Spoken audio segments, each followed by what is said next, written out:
Ya casi tienes 30, deja de ser inmaduro, dijo mi mamá en la cena de Navidad. Yo pagaba $12,000 al mes en facturas y dirigía su negocio mientras ellos se iban de vacaciones. Renuncié a mi graduación, renuncié a mi vida. Luego publicaron una foto regalándole un Tesla a mi hermano, por estar siempre presente. Solo sonreí. Esa noche, me transferí todos los activos y dejé una USB en el escritorio de papá con una nota: buena suerte sin mí. Tengo 29 años y mi vida nunca ha sido mía. Desde que era un niño, mis padres me convirtieron en su herramienta. No era un hijo, era el que resolvía todo. Si no sirves, no vales, parecía ser la regla en casa. Mi hermano Julián, de 27, era el opuesto, carismático, despreocupado, siempre con una sonrisa que lo sacaba de cualquier problema. Yo, en cambio, cargaba el peso de la familia. Siempre fui yo. A los 10 años, cuidaba a Julián y a mi hermana Eva, que ahora tiene 24. Mientras otros jugaban, yo estaba cambiando pañales o asegurándome de que Julián no rompiera nada. A los 15, ya organizaba las facturas del negocio familiar,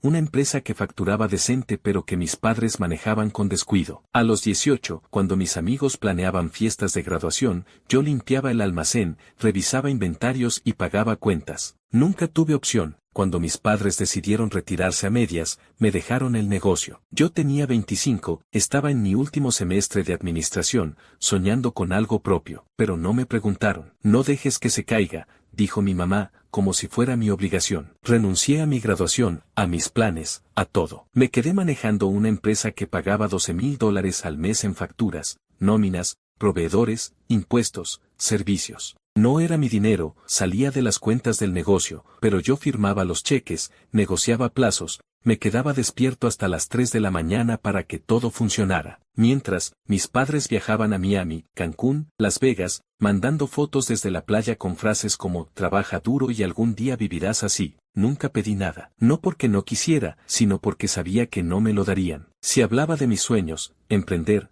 viajar, vivir, mi mamá me cortaba. Eres un malagradecido, decía. Mi papá solo asentía. Julián, en cambio, era el espíritu libre. Dejó la universidad después de un semestre, no trabajaba, pero mis padres lo adoraban. Yo mantenía todo a flote, pero nunca era suficiente. La Navidad fue el punto de quiebre. La casa estaba llena, tíos, primos, amigos de mis padres. Había luces, un árbol gigante, olor a pavó. Julián, como siempre, era el centro de atención, contando historias exageradas de sus viajes. Eva estaba callada, observando. Estábamos comiendo cuando mi mamá me miró y soltó: ya casi tienes 30, deja de ser inmaduro. No puedes seguir siendo un parásito viviendo a costillas de tus padres, qué vergüenza. La mesa se quedó en silencio. Sentí un nudo en el pecho. ¿Parásito? ¿Yo? El que manejaba su negocio, el que pagaba sus facturas, el que no tenía vida. Quise responder, pero no pude. Julián sonrió, como si nada. Eva bajó la mirada, me tragué todo y seguí comiendo. Sonreí, como siempre, pero dentro de mí, algo se rompió. Esa noche, no pude dormir. Abrí mi celular y vi un post de mis padres en redes. Era Julián, posando frente a un Tesla rojo, nuevo, brillante. El caption decía: por estar siempre presente, te queremos. Me quedé helado. No solo me habían humillado, sino que le regalaron un auto de lujo a alguien que no hace nada. Mientras yo me mataba trabajando, no lo pensé más. Me levanté, agarré mi laptop y empecé. El negocio estaba a mi nombre en todo lo que importaba. Mis padres, confiados en que nunca me revelaría, me habían dado acceso total, cuentas bancarias, contraseñas, registros legales. Nunca leían lo que firmaban, confiaban en mí ciegamente. En unas horas, transferí todo: las cuentas, las inversiones, la propiedad del negocio. Cambié contraseñas, redirigí correos, actualicé los documentos legales para que yo fuera el único dueño. No era robar, era tomar lo que me había ganado con años de sacrificio. Eran las 4 de la mañana cuando terminé. Fui al despacho de mi papá, saqué un USB y grabé un archivo con todo lo que necesitaban para entender el negocio: proveedores, contratos, fechas. Dejé una nota al lado: buena suerte sin mí. Agarré una maleta con lo esencial y me fui. Manejé a un apartamento en la costa que había visto en línea semanas antes, como si supiera que este día llegaría. No era gran cosa, pero era mío. Por primera vez en años, sentí que podía respirar. Días después, Eva me escribió: mamá y papá están furiosos, dijo. No saben qué pasó. No respondí de inmediato. Estaba ocupado instalándome, pensando en qué hacer ahora. Pero luego Eva me llamó y me soltó una bomba: El Tesla de Julián no lo pagaron con dinero del negocio. Mis padres habían sacado un préstamo de $80,000 a mi nombre, falsificando mi firma. No solo me usaron toda la vida, sino que me metieron en una deuda que ni sabía que tenía. Ahí supe que no podía quedarme callado. Esto no era solo sobre el negocio, era sobre mi vida. Había terminado de ser el hijo que todo lo aguanta. Lo primero que hice fue buscar una abogada. Un amigo me recomendó a Clara, una mujer directa que no se andaba con rodeos. Le conté todo por teléfono, cómo manejé el negocio familiar durante años, las facturas de $12,000 al mes que pagaba, los viajes de mis padres mientras yo sacrificaba mi vida, la humillación en la cena de Navidad. El Tesla de Julián y ahora el préstamo de $80,000 con mi firma falsificada. Clara escuchó en silencio, tomando notas. Cuando terminé, dijo, esto es fraude. Si tienes pruebas, los tenemos. Le dije que tenía copias de todo, documentos del negocio, registros de transferencias, correos. Eva, mi hermana, estaba dispuesta a ayudarme a buscar más en la casa. Perfecto, dijo Clara. Nos vemos mañana. Trae todo lo que tengas. Esa noche, apenas dormí. Mi celular no paraba de vibrar. Mensajes de mis padres, de Julián, incluso de algunos tíos que no entendían qué estaba pasando. Vuelve a casa, escribió mi mamá. Estás destruyendo a la familia. Mi papá fue más directo, devuelve lo que tomaste o te vas a arrepentir. Julián, como siempre, jugó la carta de la víctima, no sé por qué me odias, yo no hice nada. No respondí a nadie. Solo hablé con Eva, que me dijo que mis padres estaban en pánico, gritándose entre ellos, tratando de entender cómo perdieron el control del negocio. Mamá dice que eres un traidor, me contó. Pero yo sé lo que te hicieron. Estoy de tu lado. Al día siguiente, me reuní con Clara en su oficina. Llevé una carpeta con todos los documentos que había guardado durante años, contratos, estados de cuenta, incluso capturas de pantalla de los correos donde mis padres me daban instrucciones para manejar el negocio. Le conté cómo transferí los activos a mi nombre y dejé el USB con la nota. Clara alzó una ceja. Eso fue arriesgado, dijo, pero legalmente, si todo estaba a tu nombre, no hay mucho que puedan hacer. El problema es el préstamo. Si falsificaron tu firma, eso es un delito grave. Me pidió que consiguiera el contrato del préstamo. Eva ya estaba buscando en la casa, revisando los cajones del despacho de mi papá cuando mis padres no estaban. Mientras esperaba noticias de Eva, intenté mantener la calma. Me quedé en el apartamento, organizando mi nueva vida. El lugar era pequeño, con paredes blancas y un balcón que daba al mar. No tenía muchos muebles, solo una cama, un sillón y una mesa que compré de segunda mano. Pero era mío, y eso era suficiente. Por las mañanas, salía a caminar por la playa, dejando que el sonido de las olas me despejara la mente. Por primera vez en años, no tenía que correr a una oficina, negociar con proveedores o apagar incendios. Pero sabía que la tormenta con mi familia estaba por llegar. 3 días después, Eva me llamó. Lo encontré, dijo, casi susurrando. Había dado con una carpeta escondida en una caja fuerte en el despacho. Dentro estaba el contrato del préstamo de $80,000, con mi firma falsificada. Me mandó fotos por mensaje. La firma era un intento torpe de imitar la mía, pero cualquiera que la viera sabría que no era auténtica. Le pasé las fotos a Clara de inmediato. Esto es oro, dijo. Con esto, podemos presentar una denuncia por fraude bancario. Pero prepárate, porque esto va a escalar. No tuve que esperar mucho. Esa misma tarde, mis padres aparecieron en mi apartamento. No sé cómo consiguieron la dirección, probablemente algún tío se las pasó. Estaba en el balcón, tomando un café, cuando escuché golpes en la puerta. «Abre, ahora», gritó mi papá. Mi mamá estaba a su lado, con la cara roja de furia. Abrí la puerta, pero no los dejé pasar. Me quedé en el marco, cruzado de brazos, mirándolos. Era la primera vez que los enfrentaba así. «¿Qué crees que estás haciendo?», empezó mi mamá, señalándome con el dedo. «Robaste el negocio, nuestro negocio. ¿Cómo te atreves? Y eres un ingrato». Mi papá la respaldó, devuelve todo ahora, o te denunciamos. Me quedé callado un momento, respirando hondo. Luego hablé, tranquilo pero firme. No robé nada. Tomé lo que me pertenece. Yo manejé ese negocio durante años mientras ustedes se iban de vacaciones. Pagaba las facturas, mantenía todo en pie. ¿Y qué recibí? Que me llamen parásito en Navidad, que le regalen un Tesla a Julián con un préstamo a mi nombre.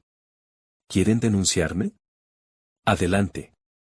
Pero yo también tengo algo que denunciar, falsificaron mi firma, se quedaron en silencio, mirándose.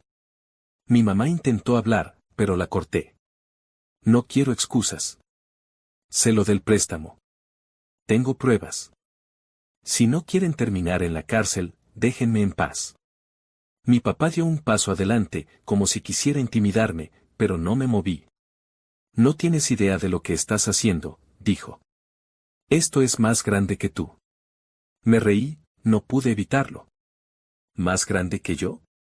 Yo soy el que lo hizo grande. Sin mí, ese negocio no existe. Cerré la puerta en sus caras. Escuché a mi mamá gritar algo, pero no volví a abrir. Esa noche, no pude dormir. La confrontación me dejó temblando, pero también libre. Por primera vez, les había dicho la verdad a la cara. No era solo sobre el dinero o el negocio, era sobre años de sentirme invisible, de ser usado. Pero también sabía que no se rendirían tan fácil. Mis padres no eran de los que se daban por vencidos, y yo tenía que estar preparado. Clara me llamó al día siguiente. Había revisado el contrato del préstamo y confirmado que la firma era falsa. Podemos presentar la denuncia esta semana, dijo. Pero primero, hablemos de estrategia. Si vas por la vía penal, esto se pone feo. Podrías negociar, que paguen el préstamo y te dejen el negocio en paz. Pensé en mis padres, en su arrogancia, en cómo me habían tratado. Quería justicia, pero también quería cerrar este capítulo. Negociemos, dije. Pero quiero que paguen todo, y que admitan lo que hicieron. Mientras Clara preparaba la carta de negociación, Eva me mantenía al tanto de lo que pasaba en casa. Mis padres estaban desesperados, llamando a abogados, tratando de encontrar una salida. Julián, por su parte, seguía actuando como si nada. Eva lo vio manejando el Tesla, presumiendo en redes como si el mundo le perteneciera. No entiende la gravedad de esto, me dijo Eva. Piensa que todo se va a resolver solo. Me dio rabia, pero también lástima. Julián nunca había tenido que enfrentarse a las consecuencias de nada. Una semana después, Clara envió la carta a mis padres. Les daba dos opciones: pagar el préstamo, transferir la casa familiar como compensación, y firmar una declaración admitiendo el fraude, o enfrentarse a una denuncia penal. No van a querer ir a juicio, dijo Clara. Con las pruebas que tenemos, no tienen cómo defenderse. Esperé, nervioso, a que respondieran. Sabía que esto iba a ser una batalla, pero estaba listo. Mientras tanto, empecé a planear mi futuro. El negocio seguía siendo mío, pero no quería seguir atrapado en él. Pensé en venderlo, usar el dinero para empezar algo nuevo, algo que fuera realmente mío. También quería viajar, ver el mundo que mis padres disfrutaban mientras yo trabajaba. Por las noches, miraba el mar desde mi balcón, imaginando una vida donde no tuviera que demostrarle nada a nadie. Un día, recibí un mensaje de mi mamá. No era una disculpa, pero tampoco una amenaza. Hablemos, decía. Esto no puede seguir así. No respondí de inmediato. Quería hablar, pero en mis términos. Llamé a Clara y le dije que estaba dispuesto a reunirme con ellos, pero con ella presente. Buena idea, dijo. No les des espacio para manipularte. La reunión quedó pactada para la próxima semana. No sabía qué esperar, pero una cosa era segura: no iba a retroceder. Por primera vez en mi vida, estaba luchando por mí. El día de la reunión, llegué a la oficina de Clara media hora antes. Era un lugar sencillo, con paredes blancas y un escritorio lleno de papeles. Clara estaba tranquila, revisando notas en su laptop. ¿Listo?, preguntó. Asentí, aunque por dentro sentía un torbellino. Mis padres llegaron puntuales, acompañados por un abogado que parecía más nervioso que ellos. Mi mamá entró con la cabeza en alto, como si aún tuviera el control. Mi papá, en cambio, parecía cansado, con ojeras marcadas. No trajeron a Julián, lo que me pareció extraño, pero no pregunté. Nos sentamos alrededor de una mesa pequeña. Clara tomó la palabra. Estamos aquí para resolver esto sin ir a juicio, dijo, directa. Tenemos pruebas de que falsificaron la firma de mi cliente para un préstamo de $80,000. Eso es fraude bancario, un delito grave. También sabemos que mi cliente manejó el negocio familiar durante años sin compensación, mientras ustedes se beneficiaban. Queremos una solución. Pagan el préstamo, transfieren la casa familiar como compensación y firman una declaración admitiendo el fraude. Si no, vamos a la vía penal. Mi mamá se rió, una risa amarga. ¿Crees que puedes amenazarnos? Eres nuestro hijo, no un enemigo. Me miró, esperando que bajara la cabeza como siempre. Pero no lo hice. No soy tu empleado, dije, manteniendo la voz firme. Manejé el negocio mientras ustedes viajaban. Pagué facturas de $12,000 al mes, sacrifiqué mi graduación, mi vida. Y me llamaste parásito. Falsificaron mi firma para un préstamo que nunca pedí. Esto no es una amenaza, es justicia. Mi papá intentó hablar, pero Clara lo cortó. Tenemos el contrato del préstamo. La firma es falsa, y un perito lo confirmará. Si esto llega a juicio, enfrentan cargos penales y una demanda civil. ¿Quieren arriesgarse? El abogado de mis padres, un tipo sudoroso con un traje barato, intervino. Podemos negociar, dijo, mirando a mis padres como pidiéndoles que se calmaran. Pero mi mamá no estaba lista para ceder. Esto es una traición, escupió. Te dimos todo, y así nos pagas. Punto. Me dieron todo, respondí, sintiendo la rabia subir. Me dieron responsabilidades, deudas, humillaciones. Mientras, le regalaron un Tesla a Julián por estar presente. ¿Dónde estaba él cuando había que pagar a los proveedores? ¿Dónde estaban ustedes cuando me quedé despierto hasta las 3 de la mañana para que el negocio no se cayera? Mi papá bajó la mirada. Mi mamá abrió la boca, pero no dijo nada. Por primera vez, no tenían cómo defenderse. Clara puso la carpeta con las pruebas sobre la mesa. Esto es lo que tenemos, dijo. Contratos, estados de cuenta, correos, el documento del préstamo con la firma falsificada. Podemos terminar esto hoy, o nos vemos en la corte. El abogado de mis padres revisó los papeles, sus manos temblando.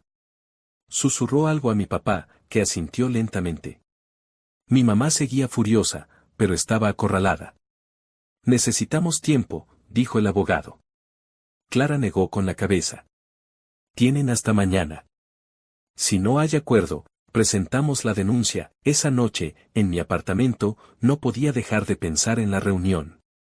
Había dicho todo lo que llevaba años guardándome. Me sentía libre, pero también agotado. Eva me llamó para contarme que mis padres estaban en casa, discutiendo sin parar. Mamá dice que no va a ceder, me dijo. Pero papá está asustado. Creo que sabe que no tienen salida. Le agradecí por mantenerse de mi lado. Eva siempre había sido diferente, la única que parecía verme como algo más que una herramienta. Al día siguiente, Clara me llamó. Mis padres habían aceptado el trato. Pagaron el préstamo de $80,000, transfirieron la casa familiar a mi nombre y firmaron una declaración admitiendo que falsificaron mi firma. No querían arriesgarse a un juicio, explicó Clara. Con las pruebas que teníamos, no tenían chance. Sentí un peso levantarse de mis hombros. No era solo sobre el dinero o la casa, era sobre recuperar mi vida. Con el negocio en mis manos, decidí venderlo. No quería seguir atrapado en algo que me recordaba a ellos. Un competidor local hizo una oferta decente, y la acepté. El dinero me dio un colchón para empezar de cero. Me quedé en el apartamento en la costa, pero empecé a planear algo nuevo, una empresa pequeña, algo que fuera mío de verdad. No quería lujos, solo quería construir algo que reflejara lo que yo valía, no lo que mis padres pensaban. Julián intentó contactarme un par de veces. Me mandó mensajes diciendo que no sabía lo del préstamo, que él no tenía la culpa. No le creí del todo, pero tampoco me importó. No respondí. Mis padres, por su parte, desaparecieron de mi vida. Eva me dijo que se mudaron a una ciudad más pequeña, lejos de todo. No sé si fue por vergüenza o porque no querían enfrentarme. No me interesaba saberlo, Eva fue la única que se quedó cerca. Vino a visitarme un fin de semana, y nos sentamos en el balcón de mi apartamento, mirando el mar. Siempre supe que eras el fuerte, me dijo, con una sonrisa. Me alegra que te hayas liberado. Le conté mis planes para la nueva empresa, algo relacionado con consultoría, ayudando a pequeños negocios a organizarse. Ella se rió. Vas a ser mejor que ellos, dijo. Y por primera vez, le creí, mi cumpleaños 30 llegó un mes después. Lo celebré en el apartamento, con Eva y un par de amigos que había hecho en la costa. No era una gran fiesta, pero no necesitaba más. Brindamos con cerveza, reímos, contamos historias. Nadie me pidió que pagara una factura, que resolviera un problema, que fuera útil. Por primera vez, me sentí suficiente, mientras miraba el mar esa noche, pensé en todo lo que había pasado. Los años de sacrificio, la humillación en Navidad, la pelea con mis padres, el momento en que tomé el control. No me arrepentía de nada. Había perdido a mi familia, pero gané algo más grande, a mí mismo. Sabía que el camino adelante no sería fácil, pero ya no tenía miedo. Había aprendido que mi valor no dependía de lo que otros pensaran, sino de lo que yo decidiera hacer con mi vida.